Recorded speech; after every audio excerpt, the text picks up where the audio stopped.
we really try to focus on the excitement of being a top fundraiser and what can we do and finding those fundraising incentives. Just recently we did a poll and we found it very fascinating that they were not motivated by an incentive such as a piece of swag, like, a hat or a t-shirt or those things. There's a few people, but for the most part, they were motivated by experiences.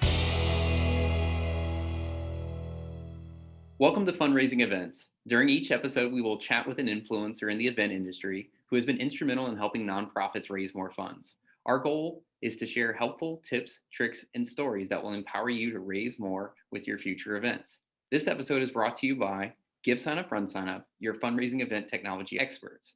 Next time you have a fundraising event, try GiveSignup, RunSignup, whether it's a run, walk, ride, golf tournament, gala, or fundraising campaign. Raise more, save time, easily with the GiveSignup, RunSignup, purpose-built supporter engagement platform. Get started for free today at givesignup.org. All right, so I'm Brian Jenkins, and today I'm joined by Kathy Wise, and welcome to Fundraising Events, Kathy. Good morning. Thank you, Brian. So we were chatting a little bit before you're getting started. We've got the tough question to get started here. So can you tell us a little bit about you and your organization, Semper Fi and America's Fund? So like Brian said, my name is Kathy Wise, and I have been with Semper Fi and America's Fund for 14 years. It started in 2004. I came on as a volunteer in 2007. And in 2010, I began developing and taking over our community sports program, which I've overseen for 11 years. Semper Fi and America's Fund is a nonprofit that gives back to our military community, the combat wounded, ill, and injured, and their families. We are grant-based. We have given away over $246 million since inception and assisted over 26,000 service members. So we have three main focuses: transition, family member support, and integrative wellness.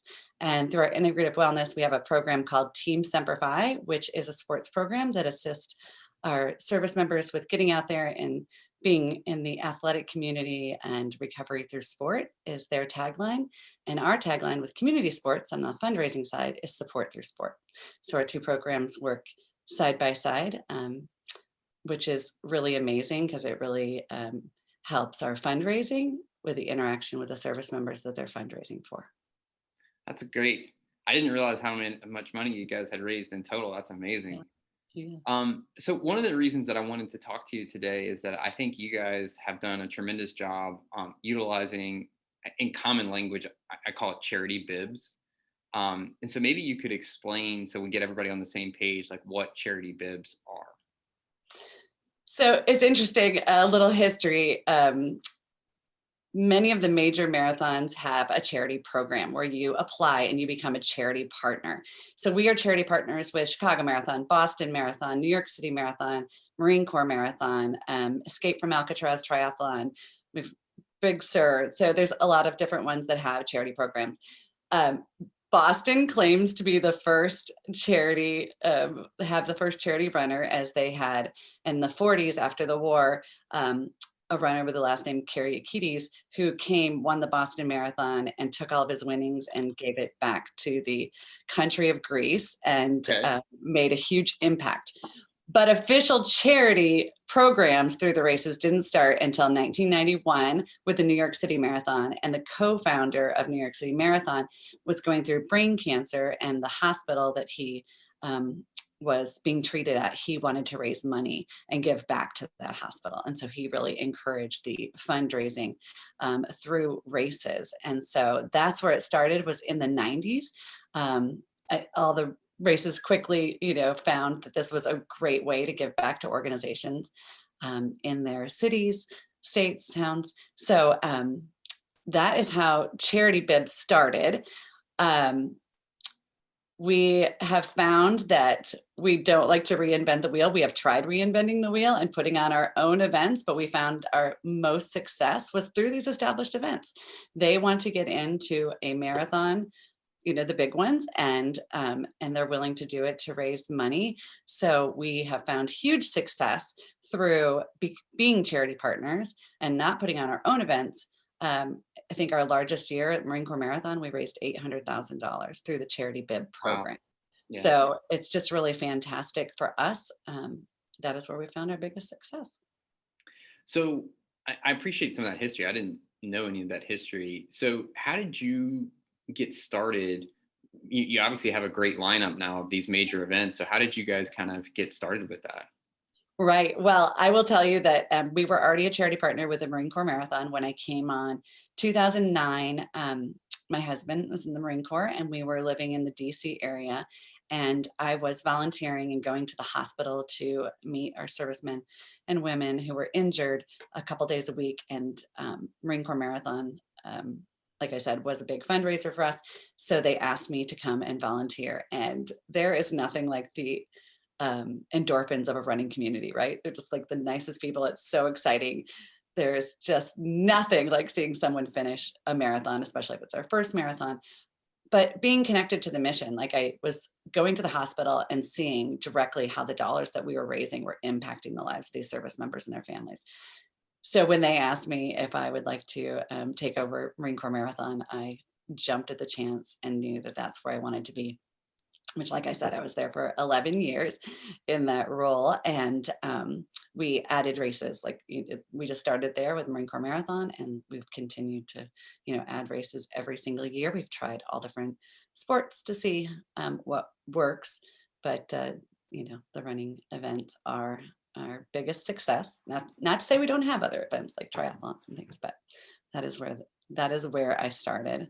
And we've just grown every year. We just are able to apply for any program and see how. So like when you're applying did you participate in the application process to Chicago?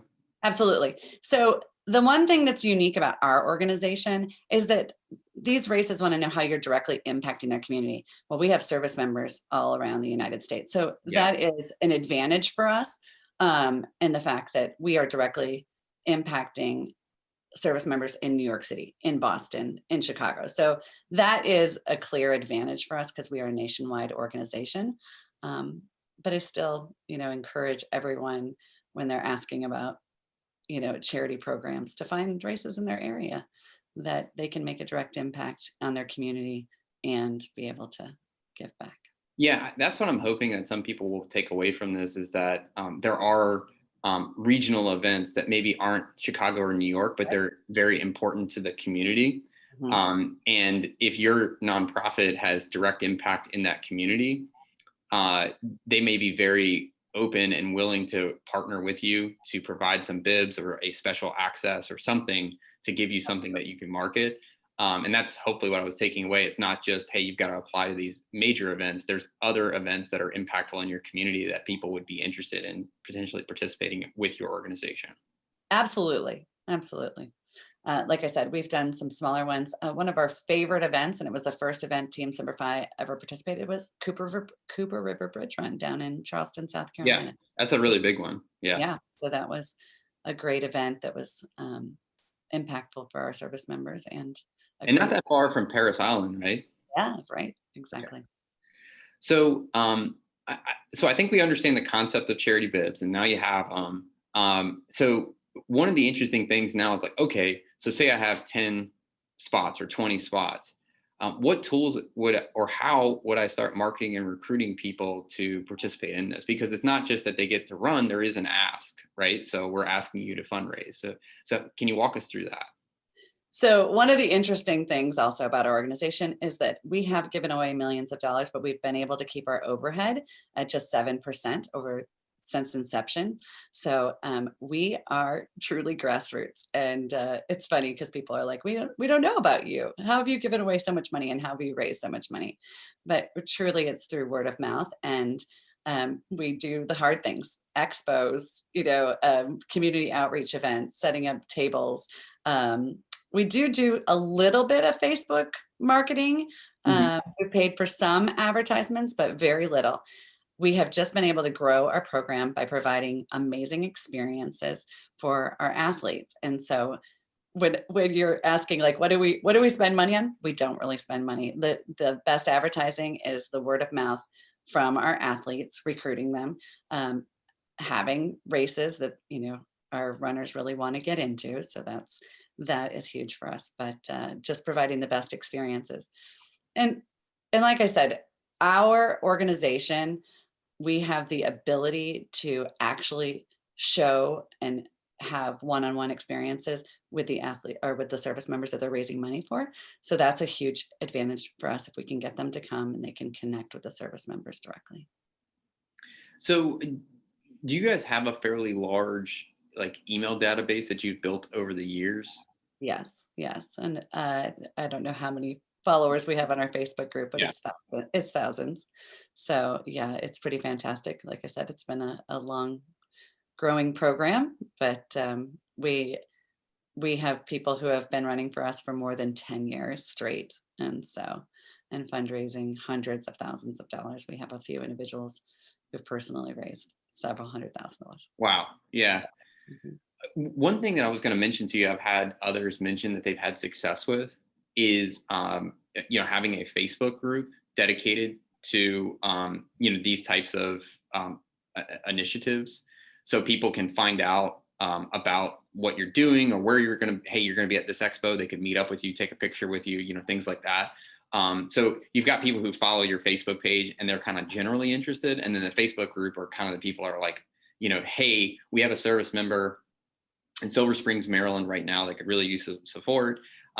You've got a national network. Someone's like, look, I live in Chevy Chase. I can be there in an hour, right? yeah. And those types of things are very uplifting for people because there's ways to help. It's not just raising money. It's not just attending events. It's like there's real human interaction that they can help with. Right. So that's something that if you guys haven't tried it, it could be a great way to communicate with people. Absolutely. We have a general Facebook page, which has thousands of followers. Then we actually make closed Facebook pages for the actual event so that they can communicate with each other, ask those questions, possibly meet up for training runs, things of that nature. That's great. So yeah, the closed Facebook groups really provide a great conversation piece. Perfect. Mhm. So let's talk a little bit about fundraising goals and incentives. So typically, what is the fundraising goal for your normal Charity Big programs? So it really depends on the race. It can range from $10,000 to $600, I think is our lowest one. But it's interesting. We set the goals based on the recommendations of the particular race. And, we try to align ourselves with the other charities. But the interesting thing I found in the beginning was, here's the goal. We want to set this minimum. And you're like feeling like a bill collector, right? We never want to feel like a bill collector because Right. we just want them to be connected to our mission and not about the fact that they have to raise this much money. So we really try to focus on the excitement of being a top fundraiser and what can we do and finding those fundraising incentives.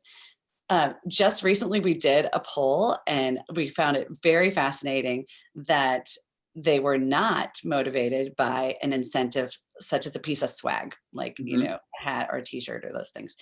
There's a few people, but for the most part, they were motivated by experiences. So that we absolutely do fundraising incentives all the time. We're going to do a fundraising incentive here in the next couple of weeks for the 4th of July. Obviously we're a very patriotic organization, so we'll do a fun gift for that. We keep the gifts at 2% or less of whatever the fundraising was. So we can just keep that overhead significantly low. But the best fundraising incentives are like giving them the best seat at the pasta dinner table, or, right, having a one-on-one Zoom if you're not having something in person. So there's a lot of really creative ways that you can do incentives. Maybe it's there's finish line passes. You could get them, an incentive to earn the finish line pass. So we really try to think of anything we can to not spend money on that incentive. But swag doesn't motivate people, but money does. And one of my favorite things that Run Sign Up offers, which we have a very large percentage advantage of, is the refund option.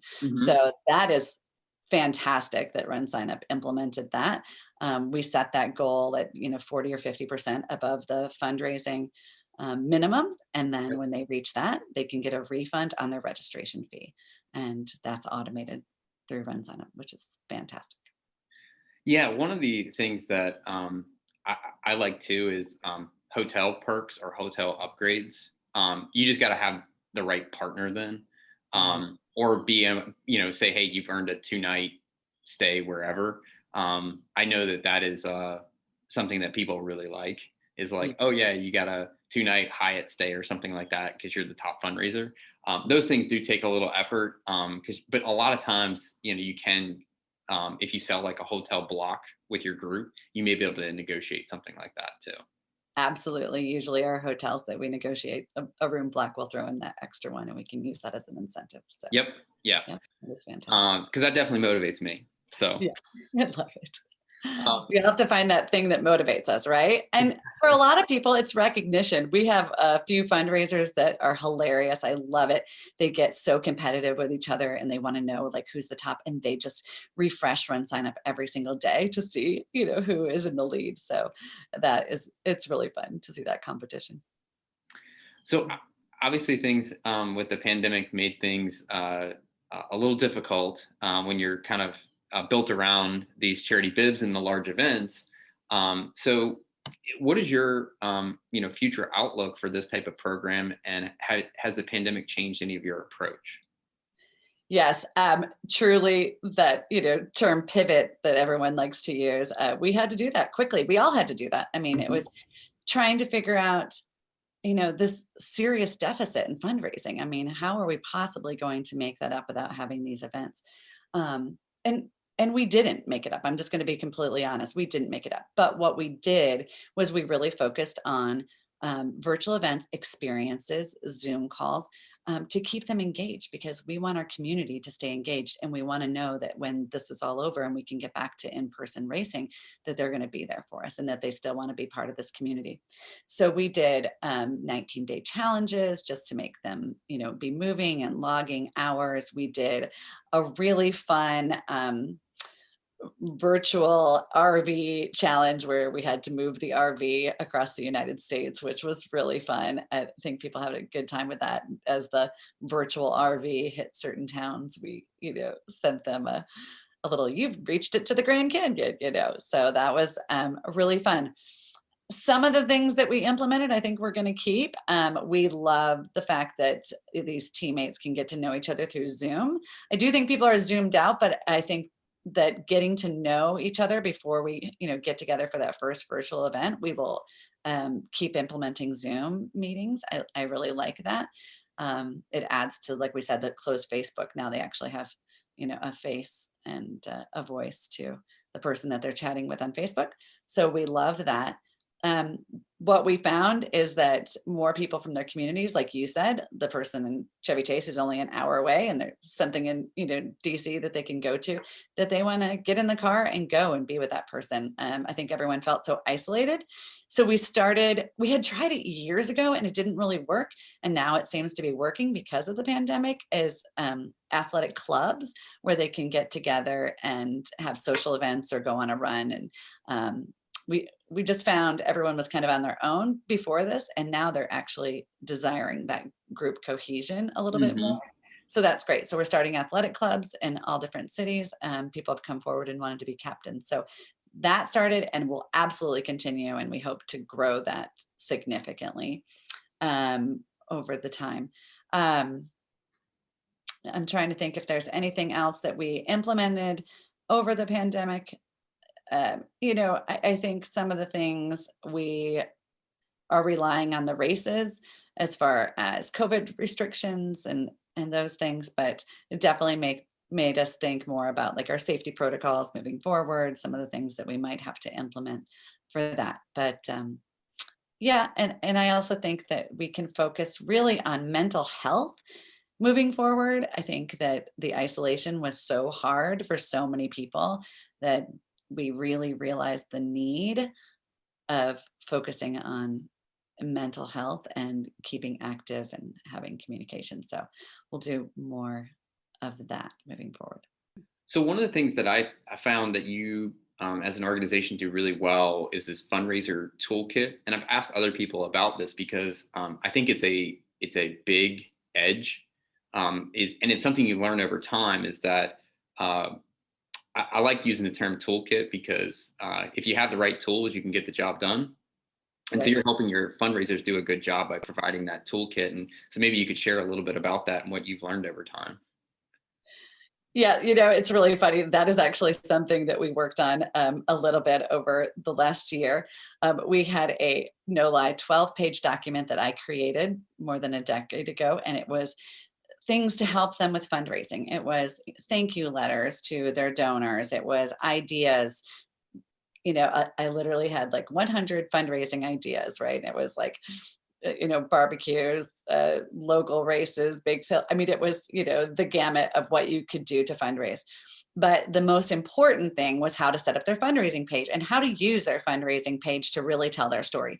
We put in a basic letter that they can keep and use, and it's a message saying to their potential donors, like, I'm running for this event and this is what it's for. But we really encourage people to customize it. Tell your story. Why are you doing this? Mhm. We can give a general story for you, like, why are you doing this? But again, some of the tools that RunSignup has, like putting in pictures or telling, the reason why they chose this organization, not only why they're running the event, but why they chose this organization. If they're running in memory of someone, what is the meaning for this? Because that's the one thing, like, you can qualify for the Boston Marathon and run the Boston Marathon, right? But if you're running the Boston Marathon and running for a charity, you're doing it for a reason. There's a lot of charities you can pick, but you're picking this charity for X reason. And I think it's so important that you tell that story. Um, Getting off on a little tangent, but our toolkit, we say, how do you get started? And we really have slides, beautiful slides, that Christine Ingram on our team made that show screenshots of RunSignup. Like, this is where you're going to put your picture, and this is where, you should put your story. We want to set them up for success. And, when it was a 12-page document, I know they weren't reading it, but now we have a beautiful slideshow that they can quickly watch and give them the tools for success to get started. Like you said, if you have the tools, you can get the job done. So, Yeah, and I've looked at many of your individual fundraisers or team fundraisers pages, and quite often your fundraisers are the only ones putting pictures or slideshows, because now we support slideshows. And I mean, it's a simple truth. A picture says 1,000 words. So if you see a picture with one of our armed service or one of our members of our services who's been injured, and they're running on behalf of, a friend, a family member, and they get a picture with them, it says a lot. right, And it kind of, you don't need to read the story. You can just look at the picture. right. And so that's something I think you guys have done an incredible job with. And we tell people about it all the time. But I think the difference is a simple toolkit with pictures and slideshows say, do this, then this, then this. It's put picture, save it, put story in, save it, promote.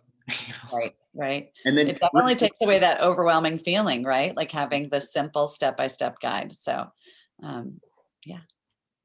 So the last part of the podcast, I like to call it the teardown, because no one likes working cleanup. So what is the best piece of advice you've received in regards to events? So for sure is to provide a meaningful experience that, I was going to say, not focusing on the negative things like we talked about earlier, just focusing on the positive things. We provide massages in our tent after we, have Subway, who has sponsored us. We, you know, have fun music and just the experience of the team bonding. I think that like just providing the most meaningful experience. But if your charity has the ability to have any kind of interaction with, what the mission is working towards, that is what's going to really impact. And that was the best advice that anyone ever gave me, is that it's not about, the dollars you raise, it's about the experience that they have, and that will raise the dollars, right? If you're providing this great experience. So for sure, that's the best advice. Yeah. So Eric, who was in one of our previous episodes, he tells the story about how he rides his bike raising money for his in honor of his mother for Alzheimer's research. And one of the things that they do is, so if they ride in person at the gym, they have this beautiful setup where people can they get a prize basically right in front of their box, a box right in front of them that they have all sorts of swag and gifts in. So when they show up, they feel extremely special. They have their own bike with their name on it and their own box and everything. And that experience, like, how are you going to tell Eric no next year? Right. Right. Exactly. You're going to ask him saying, like, we get the VIP treatment again next year, right? Of course. Right. And then you try to figure out, what can I add? What should we take away? Like, is there ways that we can activate a sponsor with this so they feel appreciated, but also our fundraisers feel special? And I think that's a great message to remind people, as experiences sometimes can't be replicated, because you guys have this magic formula that you figured out of that team camaraderie, Absolutely. Yes. Bringing everyone together is just the best experience. So one of the things that I always love is we have this giant pasta dinner. Marine Corps Marathon's our biggest event, obviously. We were started around the Marine Corps and have since, branched out to all branches of service, but that is still our biggest event to this day. And I cannot tell you how many notes, posts, anything that's, that I've received where people talk about their pasta dinner experience. So it's great. We have our leadership gets up and talks and tells about the impact. They're sitting at tables with service members, and it's just fun. It's just really, really fun. So, and it's celebrating them and their fundraising success as well. Oh, that's great. So the next question is a little bit more lighthearted. So what is the funniest thing you've seen at an event? Okay. So I know that I watched a few of your podcasts. I know a lot of people talk about costumes, but still the only thing that really comes to mind is this guy, I think it was 2016 or 17, who ran as a caveman. And if you all Google it, you can seriously see, like, When you just say Google it's caveman in running. Boston. It's at Boston Marathon. Yeah, so the Boston Marathon. And he only ran in a loincloth, and he had a necklace with bones around his neck. He had long hair, beard, barefoot, the whole thing. And apparently he's an internet sensation, but still to this day, it cracks me up. I couldn't believe my eyes that this man had run the entire marathon barefoot in a loincloth. That was pretty funny. So what is, last question, what is your favorite event? It can be a concert. It can be, anything that you circle on your calendar that you look forward to. So live music, I have missed it so much. I love going to concerts. I try to make it a goal to go to at least 6 concerts a year.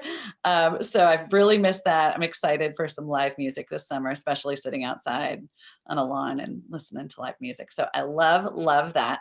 I also love sporting events. Of course, the race world and the finish line is great, but I'm a big Chicago Cubs fan, and so I'm looking forward to getting back to a baseball stadium and sitting out in the warmth and watching the people and watching the game. So are you left field, right field, or are you in the stands behind the stadium? Let's see. No, I'm in the stadium. Okay. I'm behind home plate. Come on. Oh, really? Well, my opinion is the best place to sit is in the bleachers.